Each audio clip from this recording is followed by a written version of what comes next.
Congress senior నేత DS కన్నుమూతతో పలువురు రాజకీయ నేతలు ప్రముఖులు దిగ్భ్రాంతి వ్యక్తం చేశారు. కొంతకాలంగా అనారోగ్యంతో బాధపడుతోన్న డిఎస్ హైదరాబాద్లో ఇవాళ తెల్లవారుజామున గుండెపోటుతో మరణించారు. ఇక సాయంత్రం నిజామాబాద్కు డిఎస్ పార్థివ దేహాన్ని తీసుకువెళ్లనున్నారు. రేపు ఉదయం అంత్యక్రియలకు ఏర్పాట్లు చేస్తున్నారు.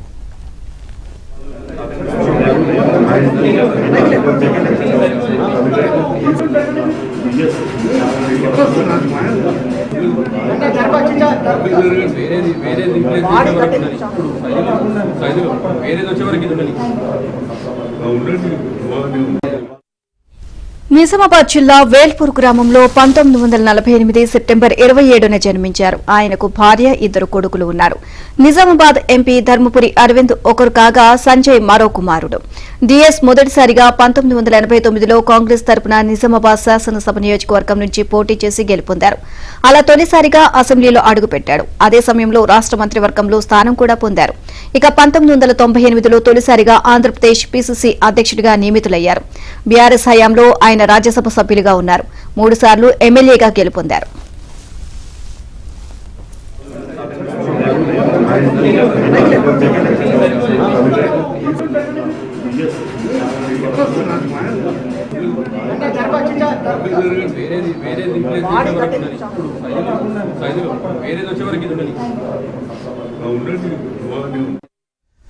ప్రత్యేక తెలంగాణ ఏర్పడిన తర్వాత ఆయన 2015 జూలై 2న కాంగ్రెస్ పార్టీకి రాజీనామా చేసి బీఆర్ఎస్లో చేరారు. 2016 నుంచి 2022 వరకు ఆయన రాజ్యసభ సభ్యులుగా ఉన్నారు. 2023 మార్చి 26న డి శ్రీనివాస్ మళ్లీ తన సొంత పార్టీ కాంగ్రెస్ పార్టీ గూటికి చేరుకున్నారు.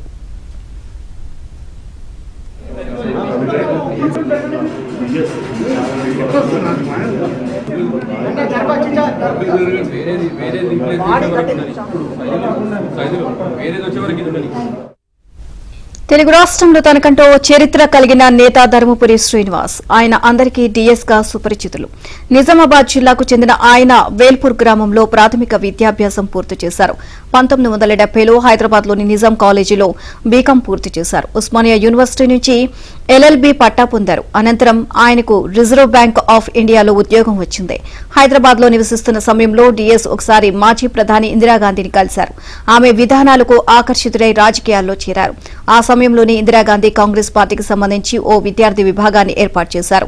దీనికోసం 15 మంది యువకులతో ఓ బృందాన్ని ఏర్పాటు చేయగా అందులో డిఎస్ ఒకరు. ఇందిరాగాంధీ స్వీయ పర్యవేక్షణలో national students union of India ఎన్ఎస్యుఐని స్థాపించారు. దీనికి డిఎస్ వ్యవస్థాపక రాష్ట్ర అధ్యక్షుడిగా పనిచేశారు. ఈ క్రమంలోనే 1980 దశకంలో విద్యార్థి నేతగా రాజకీయ అరంగేట్రం చేశారు.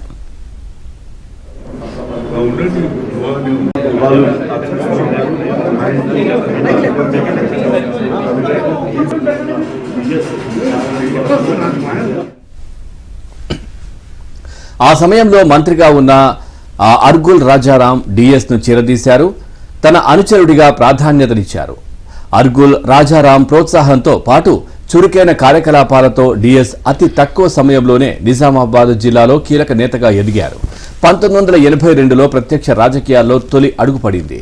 అప్పుడు ఎమ్మెల్సీగా పోటీ చేసి ఓడిపోయారు. 1983లో జిల్లా కాంగ్రెస్ ప్రధాన కార్యదర్శిగా నియమితులయ్యారు. 1985లో మొదటిసారి నిజామాబాద్ నుంచి ఎమ్మెల్యేగా పోటీ చేసి ఓడిపోయారు.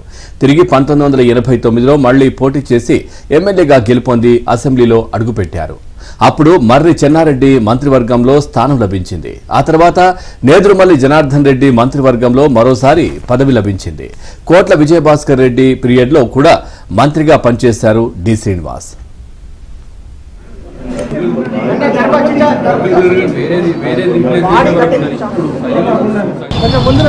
రాష్ట్రంలో 2 సార్లు పిసిసి అధ్యక్షుడిగా చేశాడు. అందులో బడుగు బలహీన వర్గాల నాయకుడైనటువంటి శ్రీనివాస్ ఆయన ఇవాళ చనిపోవడం చాలా బాధాకరం. ఆయన గతంలో కూడా ఎన్ఎస్యుఐ స్టూడెంట్ లీడర్గా అంచెలంచెలుగా మరి 2 సార్లు మంత్రిగా అదేవిధంగా పిసిసి అధ్యక్షుడుగా తెలంగాణ సాధనలో ఆయన పాత్ర కూడా ఉన్నది. అందుకని రాష్ట్ర ప్రభుత్వాన్ని నేను కోరుతున్నా ఇతనికి కూడా తప్పనిసరిగా ప్రభుత్వ లాంఛనాలకు అంత్యక్రియలు చేయాలని కోరుతున్నా. వాళ్ళ కుటుంబ సభ్యులకు భగవంతుడు ఆయుధారోగ్యాలు నా ప్రగాఢ సంతాపం తెలియజేస్తున్నాను.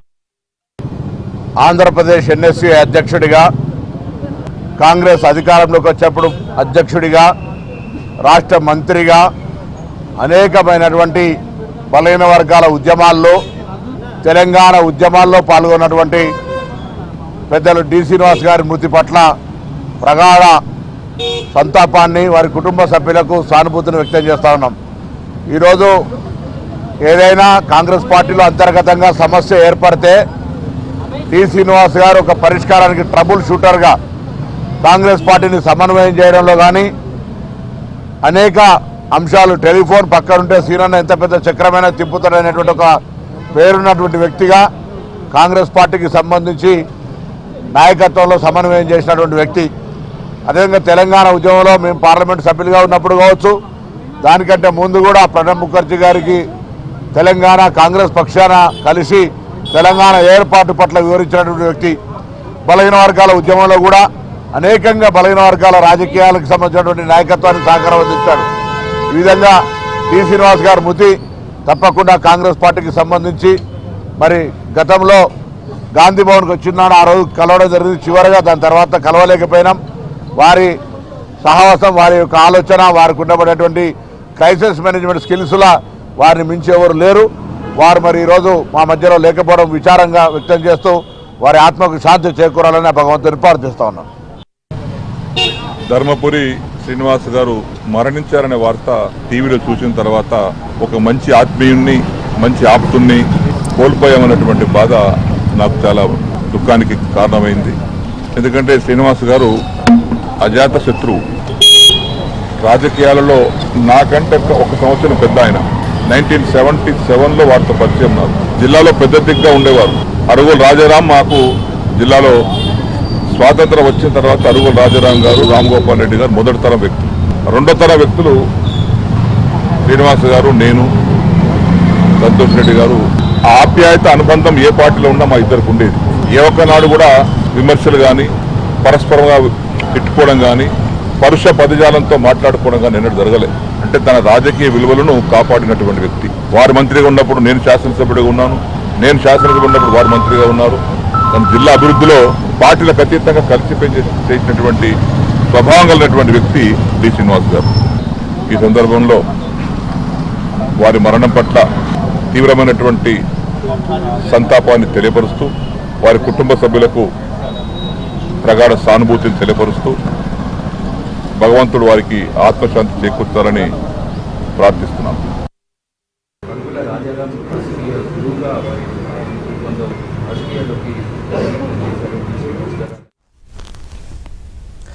చూస్తున్నాం, గత కొంతకాలంగా అనారోగ్యంతో బాధపడుతున్నటువంటి కాంగ్రెస్ సీనియర్ నేత డి శ్రీనివాస్ ఈరోజు తెల్లవారుజామున 3 గంటలకి మరణించడం జరిగింది. సో ఆయన పార్థివ దేహాన్ని హైదరాబాద్లోని నివాసానికి ప్రస్తుతం తీసుకుని వచ్చారు. ఈరోజు సాయంత్రం నిజామాబాద్ స్వగ్రామమైనటువంటి నిజామాబాద్కు తీసుకువెళ్తారన్నట్టుగా తెలుస్తోంది. హైదరాబాద్లో ఉన్నటువంటి ఆయన నివాసం దగ్గర మా కరెస్పాండెంట్ సిద్ధార్థ్ కూడా సిద్ధంగా ఉన్నారు. లైవ్లో మరింత సమాచారాన్ని అందిస్తారు. సిద్ధార్థ్, పూర్తి డీటెయిల్స్ ఏంటి?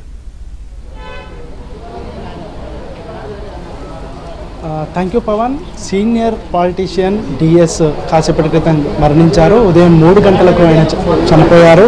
చాలా రోజుల నుంచి ఆయన తీవ్ర అనారోగ్య సమస్యలు ఆయనను వెంటాడుతున్నాయి. చాలా రోజులు హాస్పిటల్లో ఉన్నాడు. ఇక ఈరోజు ఉదయం 3 గంటలకు చనిపోయారు. హాస్పిటల్లో చనిపోయినటువంటి డిఎస్ని కాసేపటి క్రితం ఇంటికి తరలించారు. ఇక ఈరోజు మధ్యాహ్నం 2 గంటల వరకు ఆయన మృతదేహాన్ని సందర్శకుల కోసం ఇంటి వద్దనే ఉంచుతారు. సాయంత్రం నిజామాబాద్కు తీసుకువెళ్ళి రేపు ఉదయం అంత్యక్రియలు నిర్వహిస్తామని కుటుంబ సభ్యులు చెప్తా ఉన్నారు. డిఎస్ కుమారుడు అరవింద్ ప్రస్తుతం ఎంపీగా ఉన్నారు. పార్లమెంటు సెషన్స్ కొనసాగుతున్నటువంటి నేపథ్యంలో ఆయన ఢిల్లీలో ఉన్నారు. మధ్యాహ్నం వరకు ఆయన హైదరాబాద్కు వచ్చే అవకాశం ఉంది. ఇక సాయంత్రం ఇక్కడి నుంచి డిఎస్ మృతదేహాన్ని నిజామాబాద్కు తరలిస్తారు. రేపు అంత్యక్రియలు నిర్వహిస్తామని కుటుంబ సభ్యులు చెప్తా ఉన్నారు. ఇక పార్టీలకు అతీతంగా ఆయనకు అన్ని పార్టీల్లో సన్నిహితులు, మిత్రులు ఉన్నారు. వాళ్ళందరూ వస్తున్నటువంటి సిచ్యువేషన్ ఉంది. ముఖ్యంగా కాంగ్రెస్ పార్టీకి సంబంధించినటువంటి నేతలు ఉదయం నుంచి ఇక్కడికి వస్తున్నారు. డిఎస్కి నివాళులు అర్పిస్తున్నటువంటి సిచ్యువేషన్ ఉంది. ఆయన వేరే పార్టీలోకి వెళ్ళినప్పటికీ ఆయన కాంగ్రెస్ వాది, కాంగ్రెస్ పార్టీలో ఉంటాను, కాంగ్రెస్ పార్టీ నుంచి వేరే పార్టీలోకి వెళ్ళిపోవడం నేను చేసినటువంటి తప్పు అని ఆయన కొంతమంది సన్నిహితుల దగ్గర పేర్కొన్నట్లు కూడా ఆయన సన్నిహితులు చెప్తున్నారు. ఇంతకుముందే కాంగ్రెస్ పార్టీకి సంబంధించినటువంటి సీనియర్ నేతలు అదేవిధంగా కొంతమంది ఎమ్మెల్యేలు కూడా వచ్చి డిఎస్కు నివాళులు అర్పిస్తున్నటువంటి సిచ్యువేషన్ ఉంది. ఏ పార్టీలో ఉన్నా అన్ని పార్టీల వారితో ఆయన సఖ్యతగా ఉన్నారు, చాలా సాన్నిహిత్యంగా మెదిలేవారు అని చెప్తా ఉన్నారు. ఇక దాంతోపాటు ఇటు నిజామాబాద్ నుంచి ఆయన అభిమానులు కానీ కార్యకర్తలు కానీ ఆయన ఇంటికి వద్దకు చేరుకుంటున్నటువంటి సిచ్యువేషన్ ఉంది. ఇక పార్టీలకు అతీతంగా డిఎస్ సేవలు మరవలేనివి. అదేవిధంగా డిఎస్ కాంగ్రెస్ పార్టీకి చేసినటువంటి కృషి కానీ కాంగ్రెస్ పార్టీ గెలుపొందడంలో ప్రభుత్వాన్ని ఏర్పాటు చేయడంలో డిఎస్ చేసినటువంటి కృషిని మర్చిపోలేమని కూడా కాంగ్రెస్ పార్టీకి సంబంధించినటువంటి నేతలు చెప్తా ఉన్నారు. ప్రస్తుతం ఆయన నివాసం వద్ద ఉన్నాం. ఆ నివాసం వద్ద కాంగ్రెస్ పార్టీకి సంబంధించినటువంటి కార్యకర్తలు అభిమానులు అదేవిధంగా నేతలు కూడా ఇక్కడికి ఒక్కొక్కరుగా వస్తున్నారు. నిజామాబాద్కి సంబంధించినటువంటి కార్యకర్తలు కూడా ఒక్కొక్కరుగా చేరుకుంటున్నటువంటి సిచ్యువేషన్ ఉంది. కొంతమంది ఏపీకి సంబంధించినటువంటి రాజకీయ నేతలు కూడా డిఎస్కి నివాళులు అర్పించడానికి ఆయన ఇంటి వద్ద ఉన్నారు. ప్రస్తుతం గండ్రా ఉన్నారు. సార్ చెప్పండి, డిఎస్కి మీకు ఉన్నటువంటి అనుబంధం కానీ ఆయన వేరే పార్టీలో ఉన్న అన్ని పార్టీలతోని సఖ్యతగా ఉండేవారు, అన్ని పార్టీల నేతలతోని చాలా ఫ్రెండ్లీగా ఉండేవారు అని చెప్తా ఉన్నారు. మీకు డిఎస్కి ఉన్నటువంటి ఆప్యాయత ఏ విధంగా ఉండదు? డి శ్రీనివాస్ గారు మరి రాజకీయాలలో చాలా సీనియర్ నాయకుడు. ఆయన పిసిసి అధ్యక్షుడు ఉన్నప్పుడు జిల్లా కాంగ్రెస్ ప్రెసిడెంట్గా పనిచేసేటువంటి అవకాశం ఉండింది. జిల్లా కాంగ్రెస్ ప్రెసిడెంట్గా ఆ రోజులలో తెలుగుదేశం పార్టీ ప్రభంజనం ఉన్నటువంటి రోజులలో కూడా తిరిగి కాంగ్రెస్ పార్టీని అధికారం తీసుకురావడంలో, తెలంగాణ రాష్ట్ర సమితి కొత్తగా ఏర్పడ్డప్పుడు తెలంగాణ రాష్ట్ర సమితికి కాంగ్రెస్ పార్టీకి బ్యాలెన్స్ కలపడంలో మరి ఆయన ఎంతో చొరవ తీసుకొని పార్టీని తిరిగి అధికారంలో తీసుకురావడంలో ఎంతో కీలక భూమిక పోషించినటువంటి పాత్ర డి శ్రీనివాస్ గారిది. మాకు ప్రత్యేకంగా డి శ్రీనివాస్ గారితో ఒక ప్రత్యేక అనుబంధం ఉంది. వారు ప్రదేశ్ అధ్యక్షుడిగా ఉన్నప్పుడు నేను ఎమ్మెల్యేగా అదేవిధంగా ఎమ్మెల్సీగా పనిచేసేటువంటి అవకాశం కలిగింది. గొప్ప నాయకుడిని ఈరోజు కోల్పోవడం అనేది చాలా బాధాకరమైనటువంటి విషయం.